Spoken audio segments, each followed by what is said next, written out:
COVID-19, better known as coronavirus, has spread throughout the world. There are a few ways to help lower the spread of this respiratory disease. Wash your hands. Avoid touching your face, including mouth, nose, and eyes. Cover your coughs and sneezes. Monitor your symptoms and consult with your doctor. Stay at home and away from other sick people except for medical care. Clean and disinfect high-touch surfaces. For more information, please visit cdc.gov/COVID-19. Thank you.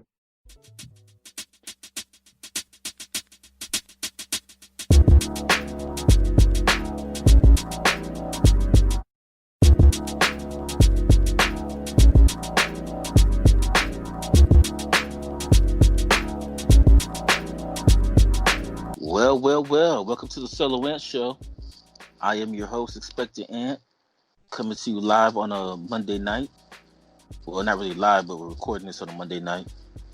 And with my boy Romeo. Romeo, how you doing? I'm good. Just trying to beat the heat here in Los Angeles. It's getting pretty warm, but it's cooling down at the same time. Yeah, it was hot as fuck earlier. I was sweating and shit. Yeah? You have a swimming pool? Nah.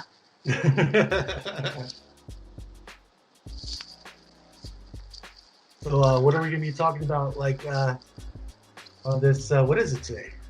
Today is Monday, June 2nd. Monday, June 22nd. Oh, and by the way, rest in peace, Mr. Schumacher, director of of course, the Batman Forever, Batman Robin films. Just passed away today, actually. At the age of 80. Yep, due to cancer. So, it's this is going to be like a special tribute podcast in dedication to him, even though if he didn't direct this movie that we're going to be talking about. Yeah, it sucks though because he made some great movies in the past, and it sucks that one film, Batman and Robin, fucked up his whole career. That's tarnished his career. Yeah. He never recovered from that. 23 years later. In fairness, though, he's well known for those films. You know what I mean? Yeah, but it's not in a good way. Yeah, but I don't know. For a lot of fans out there who are like DC Batman fans, they're still, they consider those films like their guilty pleasures. You mean you? Hmm? So you talk about yourself? Yeah. Why not? Sure. I'll watch in my drunk hour. That's what you do when you're drunk, is watch bad Batman films. Yeah. Let's get crunked. All right, so on today's episode, we're going to be reviewing the first Batman from 1989. Romeo's been on a Batman kick lately, so we decided we're going to review the Burton Schumacher films after we just finished the Dark Knight trilogy. So we'll start off with the first ever Batman film from 1989, titled Batman, just simply Batman. It's Batman, no subtitle. And we'll start with you. What was your thoughts about the film? Oh man, for the time being, this was a time when we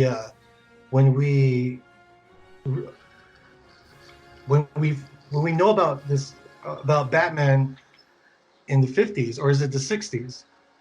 What, you mean the TV show in the 60s? TV shows in the 60s. So we're well established to that TV show. So this is like another take, like a darker take, a serious take in the comic film. So a lot of people find comic books to be good films, and that kind of started it all. Yeah, actually, I thought about that too. Watching the movie this weekend, it's like I can only imagine, like, people who don't read comic books. Mm-hmm. Like, if you were a kid in the 60s and you grew up watching the Batman TV show, and that's your idea of Batman, right? And then as an adult, you watch this movie that came out in '89. Now, I wonder what their reaction was like. What the fuck is this? Like, this ain't hashtag my Batman. this Batman's too serious. He's too dark. Yeah, He's almost killing people. Actually, he does kill a few people. yeah. Where's the shark repelling? There's a kill count. There is a kill count on that. Oh yeah. There's definitely a kill count. A Yeah, lot of people complain. A lot of people hated Ben Affleck's Batman killing. because he kills. Yeah. They should watch Michael Keaton. Oh man, Because yeah. Michael Keaton's Batman just did not give a fuck. It was like ruthless. Dude, he blew up Ace Chemicals. Yeah. Like he could have by blowing up Ace Chemicals, he could have destroyed half the city. And just remember that Batmobile has, it's not, those bullets aren't rubber. Those are real guns. Yeah. Penetrating metal. So I'm like, fuck, Batman, you got fucking real bullets in that machine gun? It's like this is where Zack Snyder got his inspiration from. Yeah, but other than that, I like it. What do you think? What's your take on the Batmobile? The design of the Batmobile? For the time, I think it fits. Comparing it to what we've seen in the Nolan films and in the Zack Snyder films, Right. It's pretty bad. But I think for that time period, it was pretty cool. Yeah. Yeah. Also, that this film introduced the first reincarnated Joker. Well, you don't like Cesar Romero's version in the '60s? No, well, I mean into the the big screen and everything. So this was a very, very dark take. It tells the story about, of course, the Joker being part of the the mob and everything, and Ace Chemicals, of course, the traditional origin of the Joker, him falling into the bath of chemicals. So I really thought that was a good touch up on the character. Jack Nicholson. I mean, what do you think about Jack Nicholson? I think Jack Nicholson did a great job. He pretty much stole every scene he was in. Yeah. Overall, I enjoyed the movie, even rewatching it over this weekend. I enjoyed it. It's still a good movie. It's a classic. I will say though that unlike, granted it is the '80s, so I'll give it some slack. But like the special effects do not age well, especially the scene where like Batman's on the roof. You can tell there's it's claymation, and some of the special effects is pretty bad. It's pretty bad and it doesn't age well. But like I said, it's the '80s, so I'll give it some slack. Right. But and even like Jack Nicholson's portrayal of Joker, comparing it to what we've seen with Heath Ledger and Joaquin. Well, I won't even put Joaquin Phoenix, but with Heath Ledger. Joaquin Phoenix. Yeah. But like comparing to Heath Ledger though, like this. Yeah, but comparing to like Heath Ledger's version, Jack Nicholson's version is kind of campy, but at that time, the only one you could really compare it to was Cesar Romero from the '60s, and that was campy. Well, that was really campy. Yeah. So, but yeah, I thought it was brain. Yeah. But I think the Joker though still had a lot of the gimmicks. Like a lot of his weapons are gimmicky. Yeah. But I still think though Jack Nicholson did a great job. Michael Keaton did a great job. Tim Burton did a great job. And I really felt sorry for Kim Basinger because I'm pretty sure she had a sore throat after filming because all she did the whole movie was scream. Is that Eminem's mom? Yeah, she played in 8 Mile. In 8 Mile, yeah. But the whole movie, all she does is scream. I'm like, damn, man, her voice must have been. She probably lost her voice by the end of filming. I think that's how she got the part during the auditions. Actually, no, that's not how she got the part. How did she get the part? Okay, so originally the role of Vicky Vale went to this chick named Sean Young, and for those of you out there, Sean Young, she's actually famous for playing the transgender cop in Ace Ventura. Remember that movie where Ace Ventura's like, she's got balls, and all the cops start throwing up because and they're like, oh my god, no way, she's not a man. I slept with her, and like, yeah, I slept with her too. And then Jim Carrey's like, but look, she has balls. And they all started throwing up. So, but that was Sean Young. Sean Young played that character in Ace Ventura. And if that movie came out today, people probably like protesting the shit because how come you can't have a real transgender play the transgender character? But whatever. Yeah, but whatever. So yeah, so she's known for that role, but she was originally casted to play Vicky Val, but then like 2 weeks before filming started, she hurt herself horseback riding, and so they needed to find a replacement for Vicky Val, and Kim Basinger she got the part only because she was available to start filming within a 2 week time period. Nobody else was available within Mm, 2 weeks. That's how she got the role, just by being lucky good that the timing. original but that the original Vicky Val got hurt, and the fact that she had nothing else to do, so she's like, yeah, I can film in 2 weeks. That's cool. Yeah. How good timing. Well, sucks for Sean Young though. Yeah, right. What do you think about like the Joker and the makeup that they did with his his smile and everything? I thought it was great. I actually loved it, and I also love the fact that he will put makeup on top of his makeup so he can look normal. First, Yeah, and then I like the part when Vicky Val threw water in his face. And he was like, "I'm melting, I'm melting." He's like, "Boo." yeah, yeah. No, I like it. I really do like his interpretation of the Joker. I thought it was kind of weird at first because he just couldn't stop smiling. But I guess it's a darker take, and the chemicals mutilated him. Um, Also, Well, I will say though that his overall plot that was kind of cartoony, which was basically like he wanted to make he contaminated like all the chemical, all the like all your lotion and deodorant and shit to make you look like him, like you die laughing. yeah, And I thought it was like kind of cartoony, like okay, like he's his basically like commercial. This yeah, is he's basically that's like, my Joker. yeah, he's It's like get cringe like Joker. this, bro. He's like buy Joker products, Joker hairspray, Joker deodorant. That's our Joker.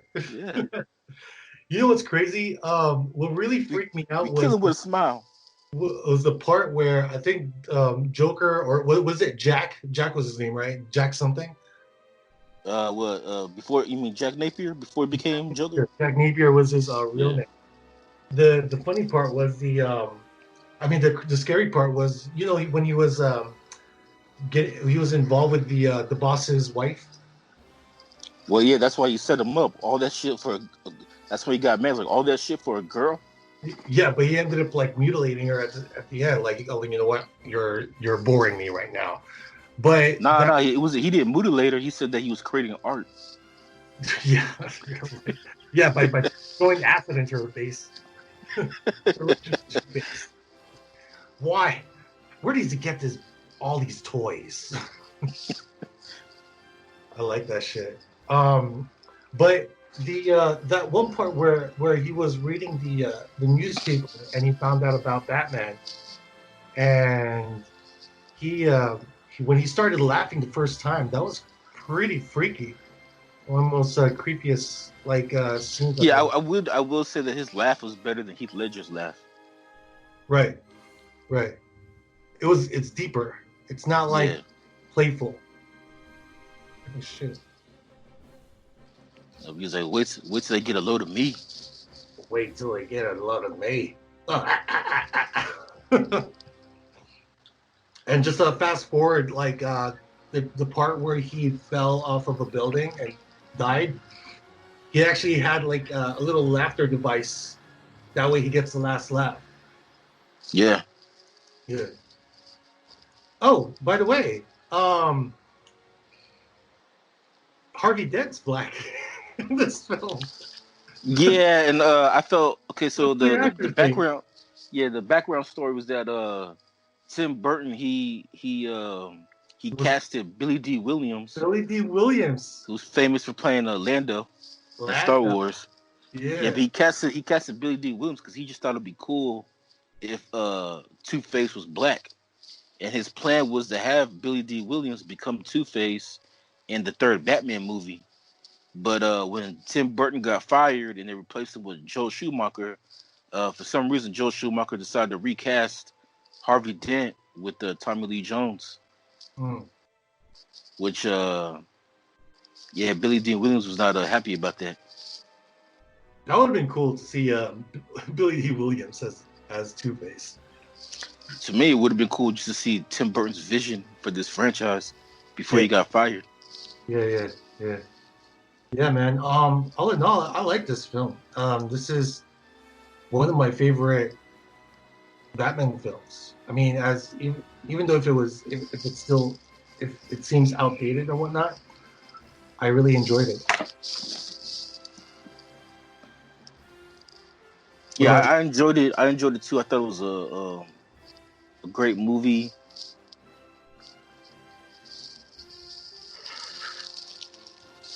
But a lot of the shit is outdated though. Like I said, the movie didn't really age well, but it's like I said, I give it some slack because it is the '80s and they just didn't have the technology back then. Yeah. What do you think about the suit? I liked it. I liked the suit. It's heavy. Doesn't it seem heavy? Like, well, that's what I was about to say because that was one of the complaints that Christian Bale had. Yeah. Which is the reason why they changed it in Dark Knight. And I'm glad that they actually explained it in the movie. Like it wasn't just like a random. It wasn't just like it wasn't random. Like he just has a new suit now. They actually explained why he has a new suit. But I thought about Christian Bale when I saw like Michael Keaton's suit because like that shit looks heavy, and I was like, I wonder how he turns his head. Every time Batman fights, it's funny because he can't turn his head, so he has his whole entire body and stuff. He looks really stiff. But even when he was driving. Because remember, he turned to look at Vicky Vale when he was driving. Yeah. But he had to turn his whole body. He's like, bro, should you be paying attention to the road? It's okay. I'm Batman. Yeah, that was. It was fucked up too. Did he rape her? Who? Batman. Because remember the scene when he takes her to the Batcave, and then the screen turns black, and then she wakes up in her bedroom, and she's trying to figure out how she got there. It's like, did Batman just like drug her and rape her and take her home? Like, what the fuck happened? With like Dr. Crane's drug inducer. With his drug this one is like a roofie. Like she blacked out. Like I was also thinking about like I know this is not Batman, but on Batman Begins, did Dr. Crane like fuck the girl from Dawson's Creek after he drugged her? Rachel? Yeah, Rachel. Well, no, he never got a chance because Batman stopped it immediately. Some creepy shit. But so I thought about that, and then Alfred. This version of Alfred is like the dumbest motherfucker ever. Well, it's been the same Alfred, till the Schumacher films. Yeah, he's the only one that was in all four movies, but he's still dumb in all four movies. Like the reaction on Michael Keaton's face when he brings Vicky Vale to the Batcave is like priceless. Like, he's looking at him like, motherfucker, why did you bring this bitch here? Like, the whole point of me being Batman is supposed to be like a secret identity. Like, why you bring this goofy ass bitch into the Batcave? Like, what the fuck is wrong with you? Yeah. He's like, sir. Selena Kyle, actually. Yeah. It's like, bro. Yeah. It's like, bro, it's supposed to be a secret. What the fuck? It's just supposed to be me and you. Yeah. You're bringing everyone. He's like, sir, you have a visitor. And then Bruce Wayne's like, what the fuck? Alfred, what the? Why'd you bring this bitch in here? Now, you could have just told me to come downstairs. Like, why? Like, what the fuck? So crazy. And then even then, Alfred was like fucking up Bruce's like game, kind of, because like remember that he fucked her on the first date, and then she was like, oh yeah, so we should like we should have like go out for lunch or dinner sometime, and then Bruce is like, oh, I would love to, but I can't because I'm gonna be out of town for the rest of the week, and she's like, oh okay, and then she goes downstairs and she says Alfred's like, hey, tell Bruce to have fun on this trip. And I was like, oh, Bruce, he's not going on the trip. Master Wayne's going to be here all week. It's like, what the fuck? It's like, bro, you just fucking up everything. Be discreet. Yeah, be discreet. Yeah, be subscreet. Be discreet. Why did I say It's like, subscreet? yeah, it's like Alpha. We supposed to be on the same page. Like, what the fuck? You just fucking up. You fucking up my secret identity. You fucking up my game. Like, he probably told her that shit because he doesn't want to have dinner with her. He just want to hit and quit. And then you lie and be like, and see, he lies like, yeah, I'm gonna be gone for the rest of the week. Oh, Master Wayne, he's not gonna be leaving. He's gonna be here all week. It's like, Alfred, shut up, Alfred. Yeah, Alfred, shut up. What do you think about Michael Keaton portraying both Bruce Wayne and Batman? I think he makes a great Batman, but Yeah. he made a terrible Bruce Wayne. Okay. But he made a really good Batman. Like you wouldn't think like a guy with his frame, because he's short, right? Michael Keaton's pretty short. Yeah, he's only 5'10". So the way he just like transformed into Batman, I thought that was pretty interesting because this is a guy who does like romantic comedies and Well, no, actually, I'm glad you brought that up because like I'm glad there was no social media back in 1989 because a lot of people actually complained about that.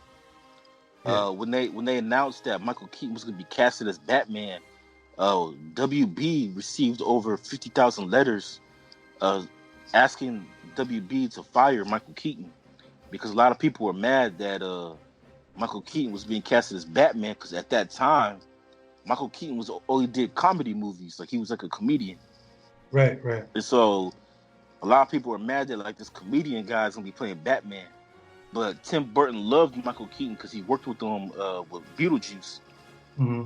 So like since they worked together on Beetlejuice, Tim Burton's like, hey, and I want Michael Keaton to play Batman. It's kind of like what Chris Nolan did with Christian Bale. So they worked together on The Prestige, and then Chris Nolan's like, hey, I want this guy to be Batman.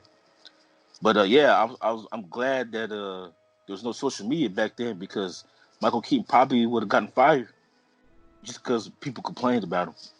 Right. But yeah, cause so like them casting Michael Keaton to play Batman, that'd be like them casting Chris Tucker to play Blade or something. Like people just at the time people just couldn't take it seriously. Chris But Tucker's Blade. but as me and you have talked about, Yo, vampires!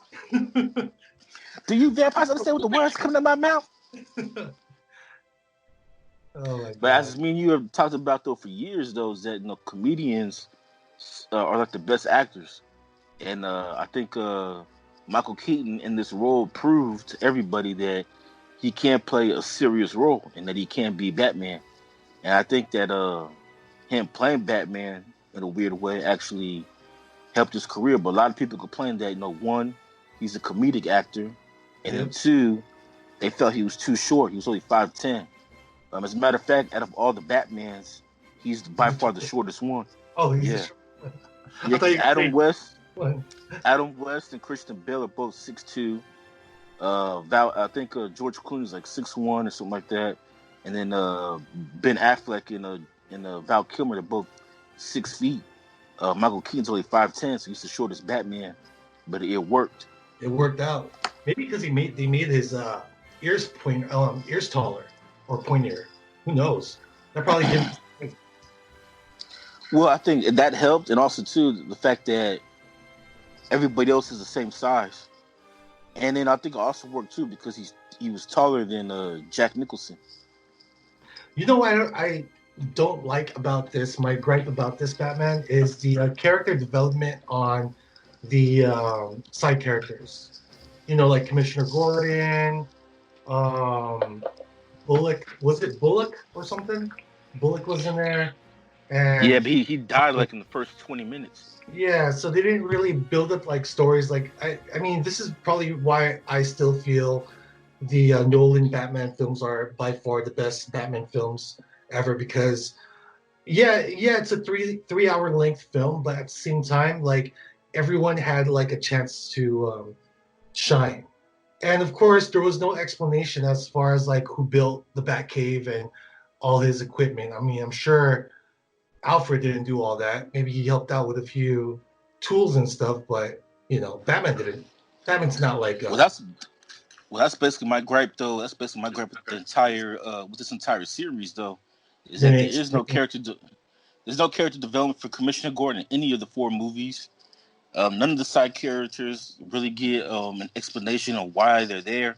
Mm-hmm. And in this movie, there's really no origin story. It was just like from the start, he's just Batman. Like they start the movie with this this urban legend like of a man bat who's like a terrorizing the criminals and shit. Yeah. And they were like, oh, he's not even human. Yeah. But yeah, there's no origin story. And in this movie, it was pretty short. It was less than 2 hours. Yeah. Like this movie was like an hour and like 40 minutes or something like that. What do you think about the Joker's goal? Well, that's what I said. It was kind of cartoony because his whole plot, his whole arc in the movie was basically like he's gonna contaminate all our hygiene stuff, whether it's lotion, deodorant, hairspray, just so we can, just so people can die laughing. Like overall, compared to like Joker's arc in The Dark Knight, like Jack Nicholson, this Joker his storyline was pretty cartoony. His aspirations cartoony. Well, what is your score for Batman? Just Batman. Batman. Tell your friends. Tell your friends about me. Yeah, tell your friends about me. He's like, don't. He's like, don't kill me. I'm not gonna kill you. I want you to tell your friends about me. Even Michael Keaton changed his voice for Batman. The only one that didn't was George Clooney. Yeah. But no, my score out of 10, I'll give this 8 out of 10. 8 out of 10? Oh, yeah. I'm with you on that. 8 out of 10, yeah, that's fair. I'm also 8 out of 10.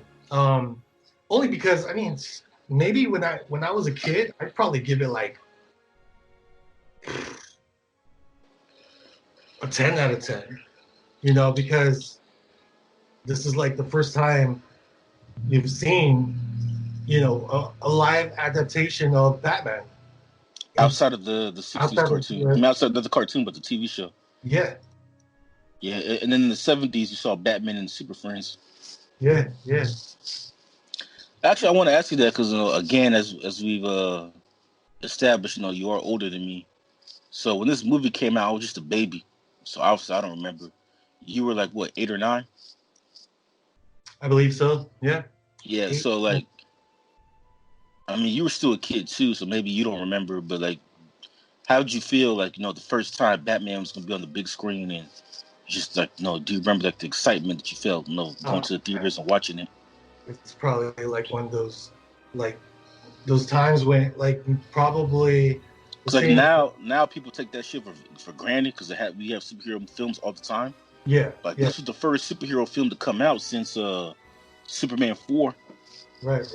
It was the same feeling I had when Man of Steel was going to be introduced into the films again.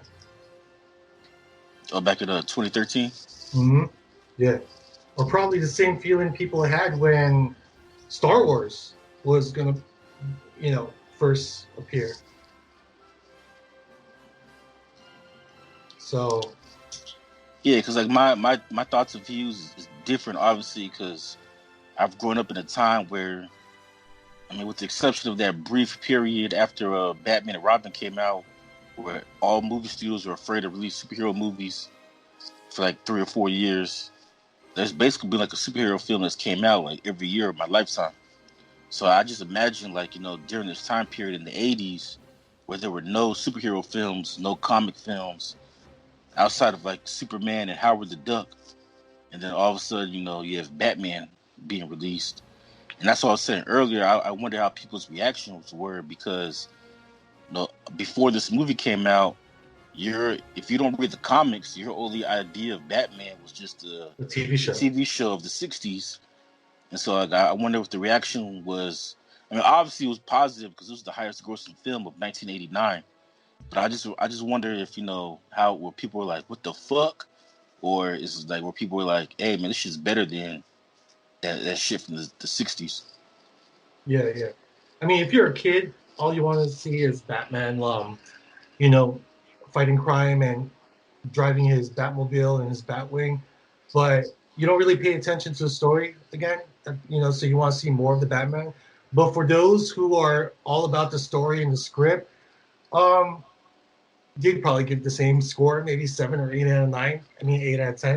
Well, that's what I'm saying. Like, I wonder for like adults at the time, because if you were let's say you were like 20 something in 1989, therefore you were just a kid in the 60s, so they grew up on that Adam West Batman, and to see this Batman, like it had to be like a culture shock because it would be like, okay, this is not what I grew up with.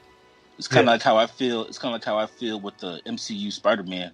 Like even though I enjoy the movies, but a part of me is like, this ain't fucking Spider-Man. yeah, yeah. All right, so let's go into some background for this film.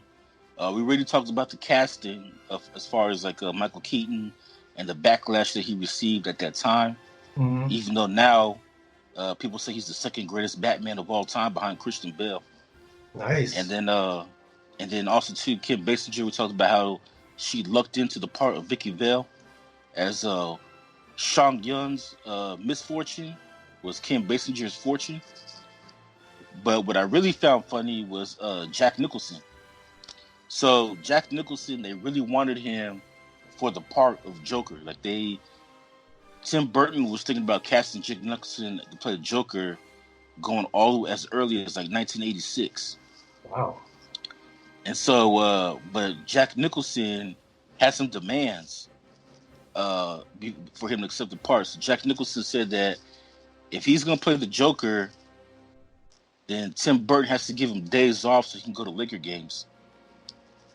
Not only does he want days off to go to Laker games, but also too the guy that played Bob is number one henchman. Was Yeah. actually Jack Nicholson's best friend in real life, Oh and shit. And and he Jack killed him. Nicholson and Yeah. Jack Nicholson actually demanded that Tim Burton give him a role in the movie. Because Jack Nicholson said that he's not going to do the movie If unless you you give my don't. homeboy a role. So Tim Burton gave him the part of Bob. So Bob So was it's like, written just for him. oh, okay, Jack, we can do that, but can we kill him off at the end? Yeah, Okay, fine. fine. Just give him a part. Just give him a part. But I So want that's you to why. kill him. But I get to kill him, right? Yeah. If anybody's gonna kill my best friend, it's gonna be me. Me. That's so fucked up. The Joker, like, he was the most loyal henchman out of all his henchmen, and he just shot him because he was pissed. He was just stressed out. He's like, Bob, Come here. why you didn't tell me? Why you didn't tell me that airplane thingy? He stole my balloons, Bob. All my balloons. He's Crazy. like, hand me a gun. Shot him with his own gun. But yeah, I thought that was Here's funny though. Like Bob, here's the thing about the gun, though. That stupid gun was able to shoot down the Batwing. yeah, So I'm trying to like figure that out. Like, dude, he must have like some sharpshooting like technical skills there to be able to shoot the engine off. I was trying to figure out how he was able to walk with that big ass gun in his pants all this whole time. Are you But yeah, happy? Is that a gun in your pants, or are you just happy to see me? it's a little bit of both. But yeah, I thought that was funny though. Like in order he demanded that like, yeah, I'm not gonna do this movie unless you hire my homeboy. Yeah, yeah. I didn't even know they were best friends in real life. Yeah, they're Bob is his best friend in real life, That's and he crazy. demand and Jack Nicholson's like, look, obviously you want me more than I want you, so if you really want me to do this movie, no, look out for my homeboy. And Tim Burton did wrote the character Bob just for his homeboy, just to Yeah. make Jack Nicholson happy. And another thing too is Jack Nicholson's Joker. He really loves Prince. Like, he Yeah. listens to Prince though, like the whole movie. Well, yeah. What do you think about the soundtrack, the Prince soundtrack? It's good and it's actually different than most Batman films because like in the Chris Nolan trilogy, you're not hearing like mainstream music. It's mostly like like instrumentals and shit. So for Yeah, them to actually have Prince was pretty cool. that's crazy. I'm still trying to remember the song. Can you sing it? Well, which one? There was like several. The part when he was in the museum. You know how he's like spray painting all the art. Ah, Like, I don't even know the words. hey, I don't even know the words to this song. oh my gosh, it had some. I I don't know, gotta find that one. I gotta find it. something like that. Yeah, dancing to Prince, and he was wearing purple trousers, just like Yeah, straight up. He just went all in Prince in that one. and also too, I wonder if Sam Raimi stole this. But in that same scene at the museum, he was looking at Vicky Vale's portfolio, Yeah, and he was like, "Crap, crap, more crap, crap." Oh, I love this one. this one, this I like And this. it reminded me of J. Jonah Jameson in the Spider-Man films. He was looking at Peter's portfolio. He was like, "Crap, crap, more crap." All right, so you're hired. And so I wonder, like, Sam Raimi like stole that from Tim Burton. Yeah, yeah. There was one scene I also liked, and I thought was pretty funny, was when Michael Keaton or Bruce Wayne was like face to face with Joker and his thugs, and he was like, "You want to get nuts? Let's get nuts." I was like, "That's not Bruce Wayne. Bruce Wayne never does that. Who wants to get nuts?" That was So so you want like, to get nuts? Let's no, get nuts. I felt like that was like improv. Like they ran out of script, so like Michael Keaton, Michael, just say something crazy and nutty. Okay, It kind of felt like Michael Keaton didn't like the original lines. so He just improvised. let's get nuts. It's like, okay, what would you say in this moment? Right. Yeah, that seemed improvised. That didn't seem Yeah, like it was so out of place from the whole entire film. Feels like Michael Keaton just being Michael Keaton. and I bet you somebody was watching this at the movie theater who didn't want Michael Keaton to be Batman in the first place. Like, see, I told you this motherfucker doesn't take this shit serious. Look, Just he's a, just fucking a, around too much. yeah, he's just a comedy actor. This Yeah. ain't Doc. This ain't Mr. Mom. This is fucking Batman. You know, even for its time for it to be a dark film and it's supposed to be a serious take of Batman, there are a lot, like you mentioned, there are a lot of campy moments. Not with Batman, but with the Joker is fine because he's supposed to be like that. But like just other side characters, some of Well, the that's what that's what I'm saying. Like the movie, it doesn't really age well because yeah, it was dark at the time, Mhm. but you compare it to today's films, it's like this shit is campy as fuck. It won't be like the Nolan films that age Nah, very like yeah, it's been like over 10 years and it still looks good. You know what I mean for its time. I mean, it's because it's just story driven. It's all about the story. So yeah. This one, for the most part, wasn't really story driven. But I mean, to be honest with you, none of Tim Burton's films are very story driven. it's more about just a darker take of Tim Burton, you could tell Tim Burton was like a goth kid because all his oh movies yeah have like these weird, like yeah yeah freakish characters, like which the is another Nightmare thing. Before Christmas. uh, Um, even even his Alice in Wonderland reboot. yeah yeah yeah that was a trippy. That's like, it's like you got to be on drugs to actually be able to watch that because I like I was getting a headache with all the colors. Like goodness gracious, what's going on with this? It's like Well, this I mean, film. the original Disney one was the same way. Yeah. Goodness gracious. But that also takes me back to another thing that surprised me researching for this movie was that they filmed this movie in London, and I thought that was interesting that they filmed it in London. And you and I we discussed this when we reviewed The Dark Knight. How uh, you said you were surprised that no, they didn't choose like New York for Gotham City. Instead, Chris Nolan filmed all three movies in Chicago. But I Right. said that Chicago actually fit. Like I thought Chicago made a great Gotham City. But for Tim Burton, him being so like gothic and shit, I actually felt that London fit his Gotham City because all those old school buildings that they have in London from like the 1600s and the 1700s, all those Gothic gave it that Gotham look, that Gothic look, and it actually worked for Tim Burton's vision. Yeah. Compared to Joel Schumacher, who directed his Batman films inside of the studio. Yeah, and you decided to make everything look neon bright with color. Yeah. So what about those gothic punks at the in Batman Forever? What about him? No, wasn't that gothic enough for you? No, I'm just saying though, like for Tim Burton, because Tim Burton's like a gothic guy.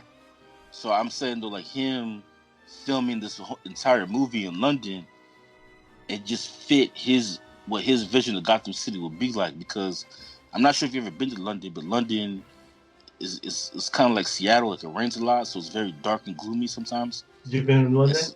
Yeah. Okay. And so it's kind of like dark and gloomy sometimes, and that fits. Like if you watch the movie, like there's no sunlight. Like even when they're outside, it's like kind of gloomy, and it has like that darkish feel to it. And like I said, all the old school, the old buildings in London that are built from that have been there for like the 16 to 1700s, it just fits Tim Burton style, is what I'm saying. Yeah. So for him to film it in London, to me it fits. Just like Chicago fits, what Chris Nolan was trying to do. Right. But I was just surprised when I read it that they filmed it in London because I didn't think they would take Batman like out of the country. I thought they would have just filmed it, here in the States, like New York or someplace like that. That's what that's the difference between like this film and the Nolan films. Like you have mostly Americans in this film, and the Nolan films you have mostly the UK, the British people. Like every actor there's almost British basically. Even though Christian Bale, even though he was raised here in the States, but he was born in England, so that technically makes him British. Yeah. And it's funny how like he knows how to turn off his accent. Well, I think he moved in the States when he was like 2, so I don't think he has an accent. True. But I just know he was born in England. But it's weird though, because Chris Nolan does have like a lot of British actors in his films, but yet the movie was filmed here in the States. But then like Tim Burton has a lot of American actors in his films, but he filmed it in London. Yeah. So anything else you want to talk about with this? Well, okay, let's talk about the film's legacy. As we talked about, it was the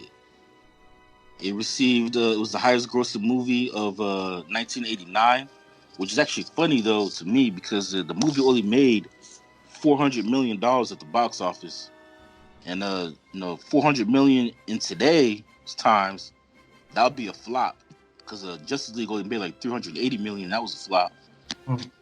But $400 million in 1989 was successful. So I thought that was interesting, just how. Well, then again, too, movie tickets were cheaper back then, so that also limit how much money you'll be able to make. Yeah. Because like now, like a movie ticket's like $20. Like in the '80s, like it was like maybe like $3. Yeah. No, good shit. But yeah, so let's talk about the legacy. So this movie received I was surprised, only 71% on Rotten Tomatoes.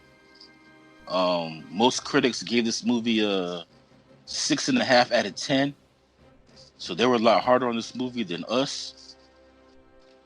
One critic said that this movie was eerie, haunting, and Batman succeeds as a dark entertainment, even if Jack Nicholson's Joker overshadows Batman. So that was one complaint, that Jack Nicholson actually overshadowed Batman in this movie. Okay. Overshadow. Yeah. Another person was also mad that Tim Burton changed the background story. So instead of having Joe Chill be the one to kill It was Bruce's Joker. parents. It was actually Joker. So a Right. lot of people did not like that. And then a lot of people complained that Tim Burton, he was more interested in the Joker instead of Batman. So kind of like what you were saying, how all the character development in this movie was centered around Joker. Nobody Right. else really had any much like character development. So that was one of the complaints. Um, Even though I love the Prince, a lot of people were did not like the Prince music in the Yeah. movie. I don't think it fit the film, bro. But that's the criticism, saying that it was out of place. So Like out of all of a place. sudden, just like randomly playing Prince. You have this I dark mean, ass movie, but you're listening to Prince. put a soundtrack, like put a like dark soundtrack in there. Don't put Yeah, it. not Prince. Yeah. Put some Boyz II Men. Maybe No, I'm just kidding, not Boyz II Men. I mean, who else was there? Some Michael Jackson. Chill. Billie Jean. Thriller. Oh, Billie Jean for Bruce Wayne song, right? Be Vicky Val. It's not Not my my lover. love. She's just a girl. Alfred showed her who I was. Yeah, twice. Twice. Nah, he just wanted to hit it and quit it, and then Alfred fucked up his life. Like, oh, Mr. Wayne's not gonna be out of town. He's gonna be here all week. Sure, you can have dinner. Oh, Mr. Wayne, you have a guest. Let me bring her to the Batcave for you. Crazy. And then our two favorite movie critics, Siskel and Ebert. So Ebert, he was impressed with the production design. He thought he liked the design and the costumes looked great. His biggest beef though is he said that Batman is a triumph of design over story.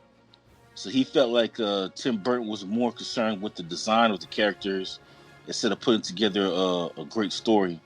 Saying that the plot, there's really no plot to this movie.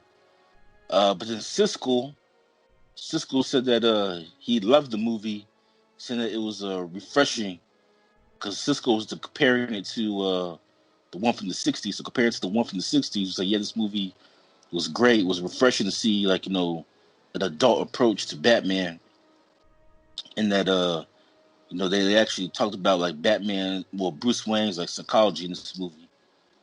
So yeah. So what are your thoughts on the legacy of this film? Like, do you agree with like Siskel and Ebert, or 6 out of 10, or 6 out of 10. I mean, I don't know about the 6 out of 10. I mean, probably they're just giving it a a score like that only because people are still used to adapting to a live adaptation superhero film, as opposed to like after Superman.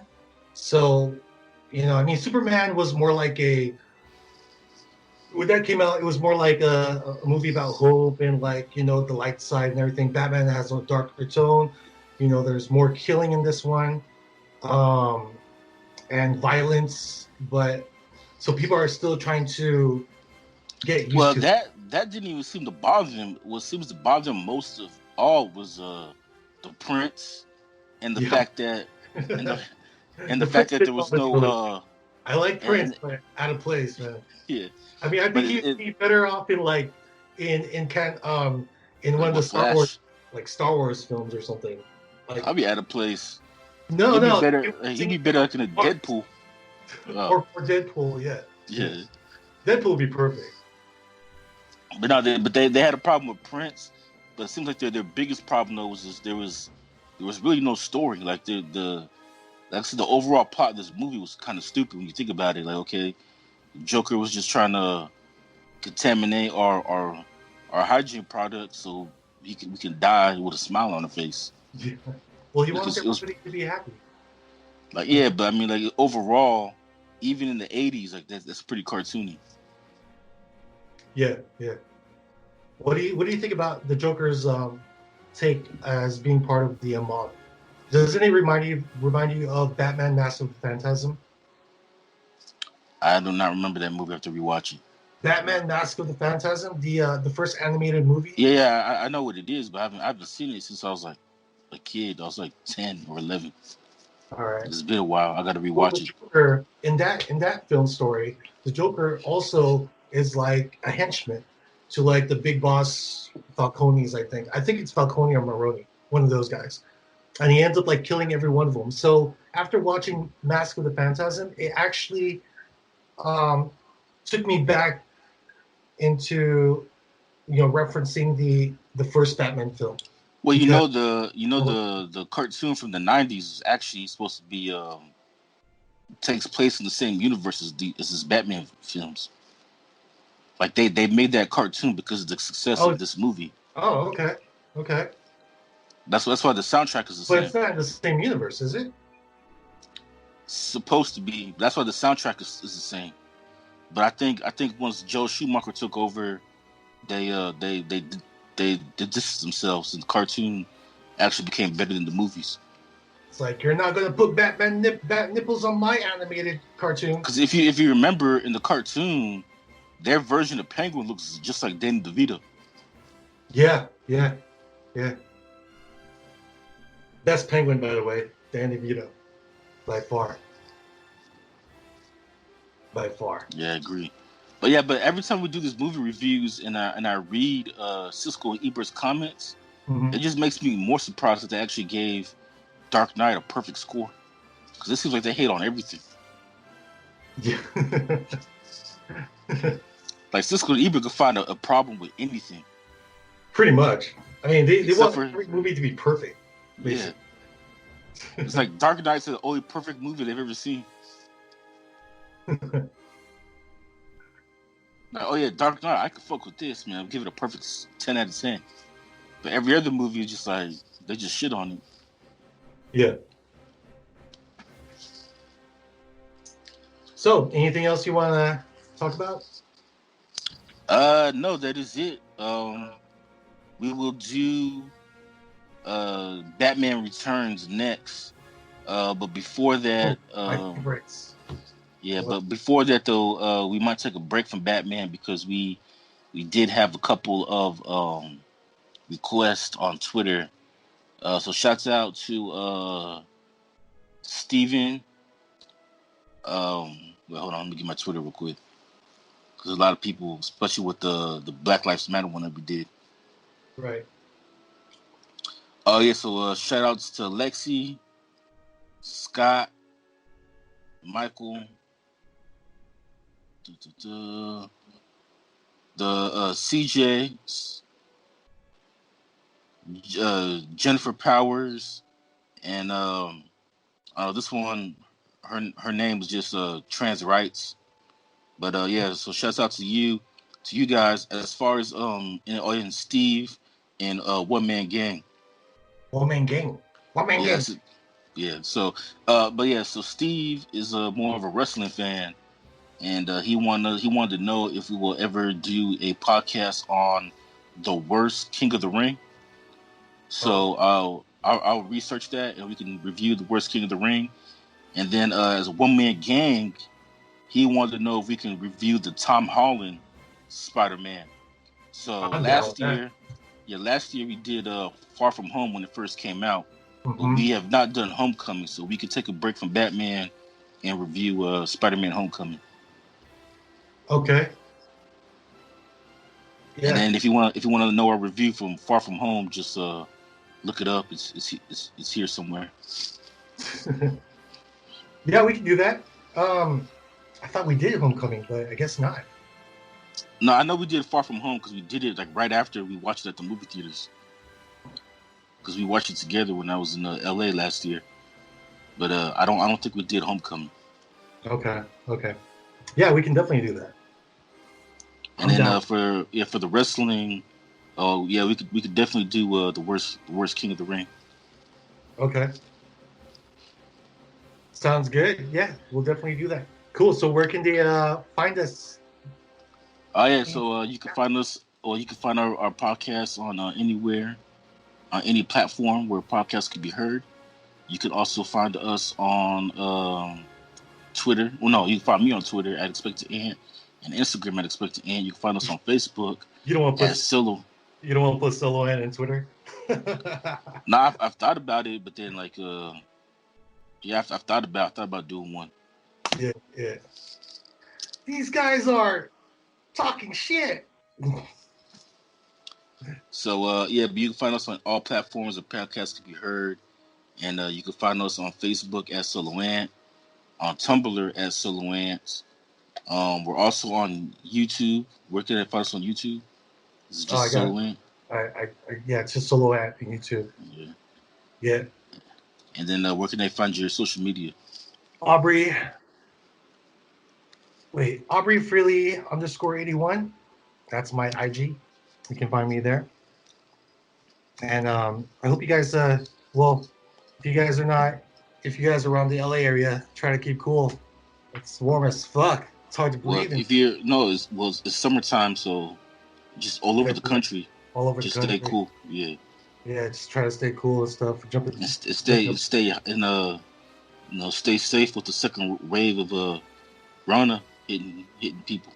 Yeah, if you're gonna go like if you're gonna go to like the beach, like stay like 20 steps away from everybody else. Well, also too, well, at least here in California, I can't speak for the other states, but I know Gavin Newsom has made it a law that you have to wear a mask in public. In clubs or pubs? No, in public. Oh, public. Anytime you leave your house, you have to wear a mask. If not, so what happens if you leave your house without a mask? You get a ticket. How much is a ticket? I don't know, but just leave your house without a mask, and you can let me know. My buddy told me it was like $100,000 ticket. $100,000? Or was it 10,000? Like it was a crazy amount. Like no way is it that much. It can't be more than a speeding ticket. Look, just take me to jail. All right, let me do my time. Yeah. I don't got the cash, dude. Trying to kill me? Like, if I have $10,000 and I'm just gonna like hand it to you because of a ticket, then I'm gonna be starving to death. So at least in jail, I get like free room service. Well, a free room for food, a free meal, yeah, and a roof over my head. So fuck it, I'll serve. And the dick in your ass. Get a lot of boyfriends. Said, man, I'm too pretty for jail. Yeah. Yeah. But I don't know how much a ticket is. I think my friend was just exaggerating a little bit. But It can't be more. It can't be more than a speeding ticket. Because speeding ticket is only like $300 something. Okay. It's crazy. All right. Well, there you have it. Batman. Yeah, Still Batman. Patterson. But until then, we'll be talking about Batman stuff and all the other inquiries that you guys asked for, like real wrestling and some superheroes. Yeah. And everything that's going on in this world. So tell your friends. Tell your friends. Leave a comment. All right, man. Peace.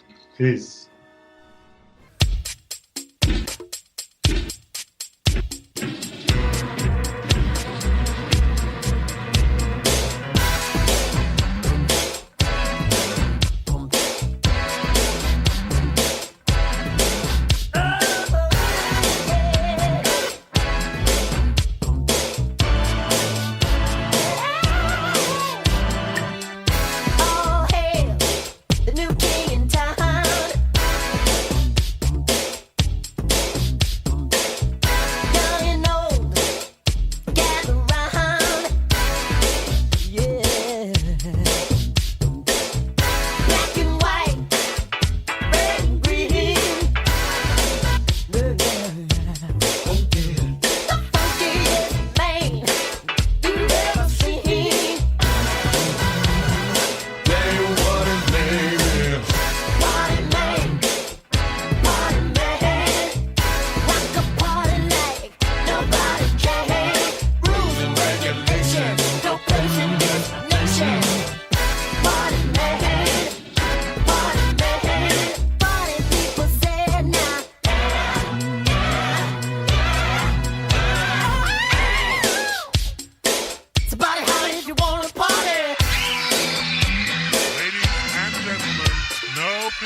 in town.